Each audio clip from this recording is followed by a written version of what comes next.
Hello my dear friends, வாங்க இன்றைக்கி சூப்பரான ஒரு ஃபில்லிங்கான லஞ்ச் பாக்ஸ் ரெசிபி பார்க்கலாம். கொண்டக்கடலையை நைட்டெல்லாம் ஊற வச்சு குக்கரில் அவிய வச்சு ரெடி பண்ணி வச்சுருக்கேன். சப்பாத்தி மாவு ரெடி பண்ணியிருக்கேன்.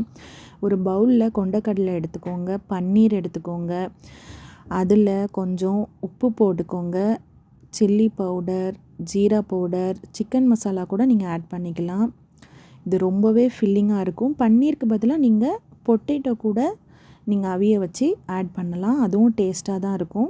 இதில் கொஞ்சம் வெஜிடபிள்ஸ் நான் ஆனியனும் கேப்சிகமும் எடுத்து மிக்ஸ் பண்ணி வச்சுருக்கேன். இப்படி ரோல் பண்ணி இதில் தட்டி கொஞ்சம் ஜென்டிலாக ப்ரெஸ் பண்ணிவிட்டு நீங்கள் திருப்பி போட்டிங்கன்னா இந்த டிஷ்ஷு ஓவர் ஆயிரும். இது ரொம்ப ஈஸியான ரெசிபீஸும் கூட, ரொம்ப டேஸ்ட்டாக இருக்கும்.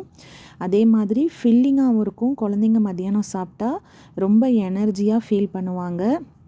கண்டிப்பாக நீங்கள் உங்கள் குழந்தைங்களுக்கு ட்ரை பண்ணுங்கள். என்னோடய சேனலை சப்ஸ்கிரைப் பண்ணுங்கள். உங்கள் ஃப்ரெண்ட்ஸ் அண்ட் ஃபேமிலிஸ்க்கு ஷேர் பண்ணுங்கள். இன்னொரு வீடியோவில் பார்க்கலாம். தேங்க்யூ.